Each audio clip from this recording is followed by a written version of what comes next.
పోలవరం ప్రాజెక్టుకు భారీగా వరద నీరు చేరుతోంది. ఎగువన కురుస్తున్న వర్షాలకు అంతకంతకు నీటి మట్టం పెరుగుతోంది. 8,50,000 క్యూసెక్కులు దాటింది వరద ప్రవాహం. బోటు ప్రయాణాలని నిలుపుదల చేశారు అధికారులు. మత్స్యకారులు కూడా వేటకు వెళ్లొద్దని అధికారులు సూచించారు.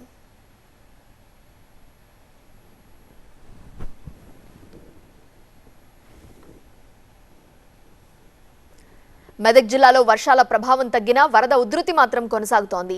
మంజీరా నది ఉధృతి కొనసాగుతుండటంతో ఇంకా జలదిగ్బంధంలోనే ఉంది ఏడుపాయల ఆలయం.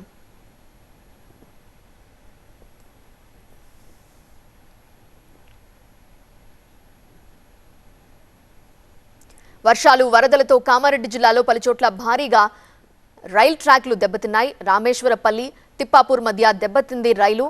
ఆ మార్గాన్ని పునరుద్ధరించే పనులు ముమ్మరంగా చేపట్టారు రైల్వే అధికారులు. వరదల కారణంగా రైలు పట్టాలు కొట్టుకుపోవడంతో ఈ మార్గంలో రైలు రాకపోకల్ని నిలిపివేశారు.